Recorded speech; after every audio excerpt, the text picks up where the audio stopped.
Good evening, everybody, and I think so. We are at the kind of fag end of day two, and I'm sure that a whole lot of people are looking at, when the entire thing is going to end. And before I actually cover this subject, and let me tell you one thing is that I like to. I come from an advertising background, so I would largely be working on kind of flashcards, is what I like, and the other one is that I'm a kind of a VJ for certain kind of films because I feel that AV is one medium through which a whole lot of good stories and brands can get communicated. So before we go on to the entire thing is that there are two aspects about the entire when we talk about employer brand, and there is one employer brand and the other one is the digital world that is actually coming across. The first part is how do you build a very robust and a kind of a differentiating platform for the employer brand with talent being at the core of whatever that you work on. And the second part is that how does it adapt itself or adopt the entire changing media landscape? And I think so that's a big imperative that we need to always keep on looking at. And and this is the next slide which I would clearly stress on, is the universal truth remains is that a brand exists. The question is whether it's existing by default or by design. And here what I want to actually emphasize is that even if you're not doing anything, your enterprise will be known for something. Either it's a kind of laggard, it's boring, it's XYZ, and if you're doing something brilliant. And the idea is that how by design you orchestrate your entire brand build-up. And this is a universal truth, and this will clearly remain, and especially because more imperative in the new changing digital landscape. So let me just quickly wrap up, look at the entire powerful brands which are there globally, and this is a clear-cut listing. And what is very interesting to see is that powerful global brands are also very powerful employer brands. And if you really look at it, this is the 2012 kind of map. You look at close to around 6 of them, of the top, in terms of this employer brands, are also the globally recognized kind of brands. So what it says is that there is a certain amount of, this entire distinction between an employer brand, a corporate brand. There's nothing called as internal, external as we evolve. There is a kind of a fairly blurring of the entire internal and external ecosystems that is actually happening. The other aspect which is very interesting is the dichotomy in which we operate. That one side you have the CEOs clearly saying 60% of the CEOs are saying that, okay, employer branding is a critical element of our value proposition. But at the same time, there is the harsh reality that 55% of the organizations do not have a plan in place to create an employer brand. At the same time, if you look at the second point, which is 83% of the global HR leaders say that employer branding is a critical driver. At the same time, there is 61% of the HR leads say that their resources, whether it's in terms of people and otherwise, is lacks in the entire segment. So we live in this entire dichotomy, and the entire thing is that as a practitioner and somebody who's been guiding some 6 or 7 firms right now on their entire digital roadmap, these aspects have to be taken in consideration on what we can do given this entire limitation and this challenge that exists. So let me just flash with you now, since we have spoken about the employer brand, let me speak about, there's this pre-digital and the post-digital era that we live in. And if you see that there are two classical differences that you see is, one part is in terms of the discussion networks, which are getting slightly, I would say in terms of geographical proximity, getting spread out in the kind of digital era. And the other one is that it's also geographically, in terms of the clustering, the entire composition is also actually changing. Now, these imperatives, especially when you are a kind of a global firm, start becoming, is a kind of aspect that you can actually bridge with your entire digital and social strategy that you put in place. Now look at this. This is an India number. And I have been speaking, hearing a whole lot of things about, internet at workplace, Facebook, social media at workplace. But look at this number. Last year in May 2011, the mobile internet usage has surpassed that of desktops. Now what it means is that if I need to change this, is that desktop is a device which is, say, company owned, and mobile is a personal owned device. So the idea of framing your social policy around what is it that you need to do. The thing is, people are having smartphones. They can access their Facebook, their personal aspects can be clearly covered. Desktop happens to be a professional, part of the professional infrastructure, and it's meant for productivity. So we need to bear all these facts and changes that are actually happening in the entire media landscape to look at what we actually proceed to. Complicated slide. Yes, social media can be very, very complex. You have people who are networking, expressing, publishing, discussing, aggregating, syndicating. Social gaming is all over the place. But what has this done also is that, in a way, in this entire noise, we have forgotten is that how to eliminate most of it and say what is it that you want to actually select. And that's what's happened and this is one slide which I absolutely like, which we call as a hype cycle. And if you look at, there was this entire peak of inflated expectations on what social media can do. And you had people pumping in the money without knowing what exactly to do at that entire place. And today, if we see where we are, is that we are in this trough of disillusionment, is that, either some people have already concluded that this doesn't work, or this media doesn't work, but what exactly have you done? And I think so this is the time where there's a certain amount of kind of a rationalization that is actually happening in this entire space. And if you are right now being the early majority or the adopters in the social media space, you would be able to take it to what we call as the plateau of productivity.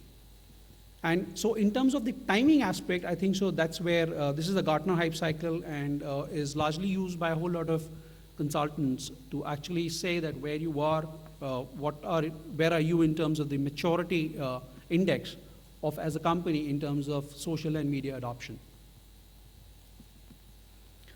So as I said, I will look at some of the kind of flashcards which, and right now though we were speaking about what is the environment that we operate in, how are the powerful employer brands working, but I think so there are these 8 things that we need to bear in mind when we are looking at how to take the employer brand in terms of the digital media. And when I'm looking at this, the first one that I would speak is about intelligence. When I say intelligence is that there's not enough of information that we tend to gather. And here I'm more talking about not that the information does not exist, but it's not an institutionalized capture that is happening of that entire base that we're talking about. And this applies to both the internal as well as the external kind of ecosystem that we operate in. And just to exemplify that entire fact, let me share with you this new hierarchy of needs as it exists. And this is a very interesting slide. If you really look at it, there are people who are, geeking out. Now, when we say this geeking out are the hyperactive people in the entire social and digital media space, and who are actually doing the thinking, the creating, the tinkering part of it, experimenting. There's the second one set which is into the self-expression mode. Yesterday we had this entire thing about the explosion of self-expression that is happening. It's that middle layer which is messing around or messing about in this entire space. And there is this entire set which is hanging around, which is communicating and consuming, not necessarily creating a new content. Now, why this is important is that many a times when you do a sentiment analysis, when you do an intelligence gathering, we need to understand there are certain people who don't like to speak. But it's not that they are not consuming the information, they are just not very hyper in terms of getting out and speaking out there. So many a times when you look at a kind of sentiment report or a climate report, it needs to be validated with a kind of an FGD which takes all these 3 aspects of the hierarchy into consideration. And that's where I think so is one thing that we need to really look at. The second part is and this is more to do with the internal part, is we keep on speaking about there is an emotional commitment and an intellectual connection. And this is the quadrant which classically everybody operates in terms of the employer brand and what is the employee sentiment about the employer and the company. Many a times what tends to happen is that we are very strong on emotion and we are promising a whole lot of things, but there is no rational or a credible base that we hinge it on. And then you have these over-enthusiastic guys which can actually become skeptics over a period of time. And then there is this other end where, we are extremely high, we take our business very seriously, we speak very seriously, but there is nothing in terms of an emotion added to the entire thing. See, finally we are discussing about people, and that's, I think, so one critical element that we need to always factor in when we are looking at communications. The second I, which I would probably look at, is individuality, and here it's more about differentiation. What is it that you are as an employer brand? And here the questions that we need to answer is about the what, the why, and the how of the value proposition. And let me probably exemplify this with a kind of slide which says that there is not, there's one thing which is happening is there is nothing called as an internal ecosystem and an external ecosystem. Thanks to social media and digital media, there is a certain amount of a cross-pollination of ideas. There is information flow which cannot be always restricted. And so when we are looking at it, that if there is something happening internally, it might go out. What is happening out can actually start coming in. So what we need to do is that look at, okay, what is the behavior that we want to solicit? What is the response that we are looking at? How, the how aspect is the mission. How do you accomplish this entire aspect? The why, the vision, these might look like philosophical statements which are there hanging as kind of boards around the companies, but they are fairly ingrained into the entire company. And believe me, employees do value a vision. But the thing is, the way it's communicated, it's like it needs to get simplified. How does it affect in his day-to-day life is what needs to get chalked out. And the other part is the who part, which is the personality, which is the identity, which is the character, what characterizes you as a kind of an entity. So that's the individuality aspect that we need to touch upon.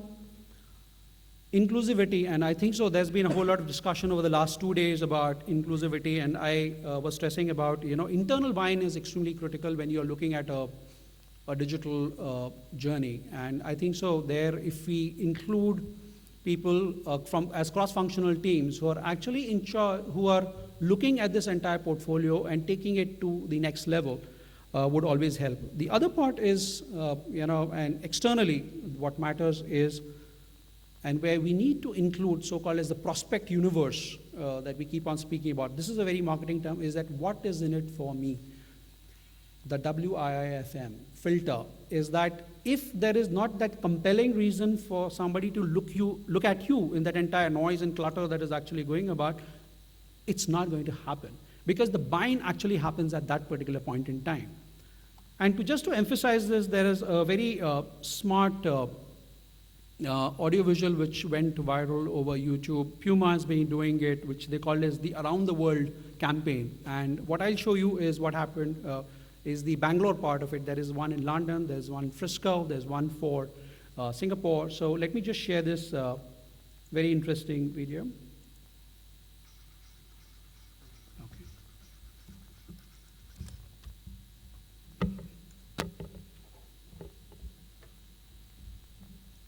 Here you go.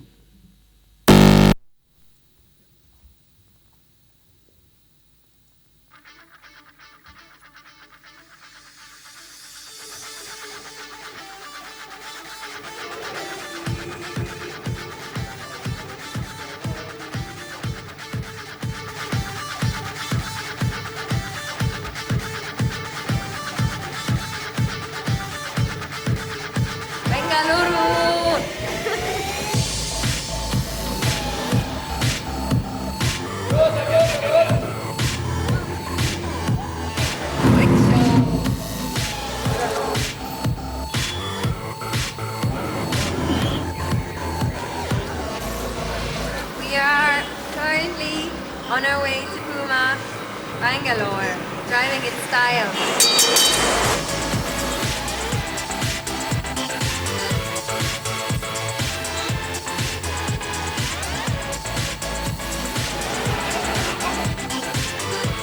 I'm currently the merchandising manager for footwear retail. My job is basically to look into the buying and merchandising for all Puma India retail stores. I think the best part about my job is that I am the closest to what is best in Puma, which is the footwear. It's the most exciting part of Puma, and I get to deal with footwear on a daily basis. I get to decide the range.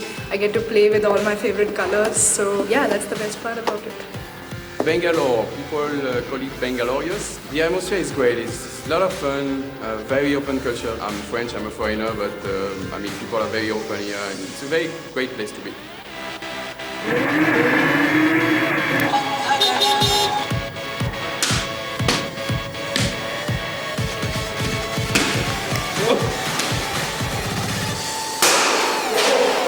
Six years back, we were the number 4 brand in the country.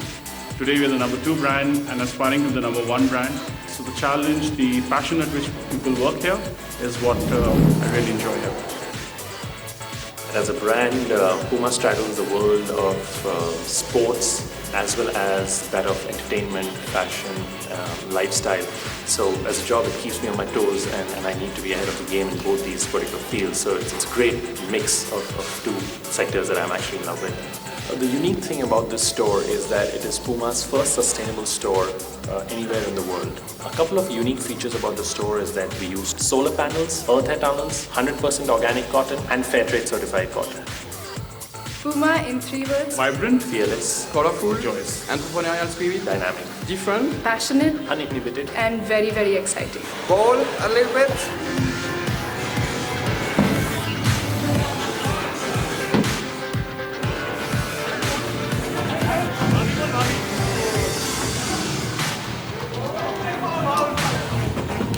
Three words about Bangalore. Boisterous, No chance. Young and wild and free. happy, Loud, traffic, and not for beginners.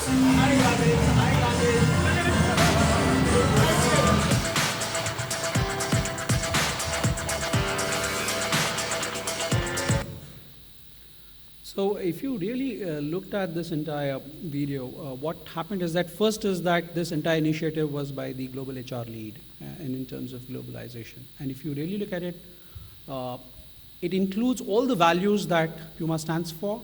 It includes the marketing, it includes the channel partners, it includes the locations that they're going in. So the slice of life of where they're actually located is also well captured. So it's that inclusivity which really helps. And many a times I probably also will touch upon it later, is that it does not need to be an extremely slick kind of a production that, because that's not an expectation that you have from the social media. What they want is a very candid, honest view about what you are as a company, and they like that visceral view of your entire enterprise. And that's what we need to actually keep on hopping on. Innateness, and I think so, talk the walk is what I would probably say. And what I have noticed, and this is over the last 13 years that I've been working with a whole lot of HR leads, is that HR has lots of good stories. But these stories have either not been well captured, they've not been institutionalized, there is not a process to capture these stories. And so what tends to happen is that there is this kind of a scamper when we really want to do a certain amount of an external employee branding exercise, and then you're putting down certain snippets, and then there is a kind of a mad rush. So what I mean by saying that having a marketing mindset is that how do you ensure that these assets are already in place? And how at a particular appropriate time, which is topical, can be actually leveraged. So it's not, we keep on saying is that it's a very marketing way, it's self-promotion, but I think so that's the need of the hour, and that's what the medium also actually demands that we work. This is a very good example. GE for the last 15 years has been among the top 10 best employer brands, and GE as a company, its touch points in terms of the global universe, in terms of the actual consumers, is very, very less. It's an extremely strong brick and mortar kind of company. But what it uses is, heroes like Daniel here is Daniel, who's a technician at the entire thing, which is made a story out of. And there are close to around 25 stories which I've actually seen on their entire site, which is a part of their career site. And these are, you have stories around, whether it's, for a manufacturing firm, it's from the shop floor, or you have people from channel partners, you have stories coming in from influencers, you have HR. So those are the kind of beautiful stories that are being. So what happens is that this brings in a kind of a relatedness to, what you are, what is the challenges that you're facing, and how you can actually leverage. Imagination is one thing which I know we live in, we are Sometimes we're a technology company, we're a manufacturing company, oh, we don't have a very smart, sexy idea that we need to actually take forward. But if you really look at it, there are a whole lot of examples. People still like stories, and it doesn't matter which industry that you belong to, it's all about storytelling. What are the unique stories that you can actually pick up from your organization that can actually go on board? And it has to be spoken in a more interesting, it doesn't need to be a smart kind of a way. The other part is the symbolism. And I'll touch upon two examples here. And why I keep on hopping on this again is that employee engagement does not mean, engagement is a very serious word, oh, I need to get engaged. But finally, it's about excitement, it's energy. If you cannot infuse that in the entire thing, it's not going to stay. It needs, we have what we call as the top of the mind aspect. If you cannot infuse the element of excitement and energy into your engagement process, it's the longevity somebody was speaking about is not going to last. Because there is a certain amount of a sudden, okay, we are going to get engagement, or these many people are engaged, how, what. The thing is, it needs to get sustained, and especially if we are talking about if your composition of your organization is going to be what I would call as the Gen C. We keep on speaking about Gen Y, Gen X, and X, Y, Z, but it's the connected generation, and it has nothing to do with age. There are a lot of people that I see who are extremely well connected, and they are over their 50, and there are a whole lot of guys who especially come from tier 3 cities who are not so socially aware. They might be in the age group of 25, 26. So let's not say that age is one of the key criterions to actually determine what you're going to do. It's about the connected generation that we're talking about here. And again, two beautiful stories. One is Starbucks, which has, again, classically been speaking about its story about how people at their entire stores actually are part of the bigger picture. So it's like they might be thinking, okay, I'm here, I'm serving the customers, but you are actually a part of the bigger picture. And how they become a bigger part of the picture is what actually gets showcased in their entire career side. So this is about storytelling. The second part is about symbolism. And if you look at all the owned assets that either Starbucks, Amazon.com, or Eli Lilly has in the entire social media space, whether it's Facebook, LinkedIn, Harish was touching upon the entire point, is that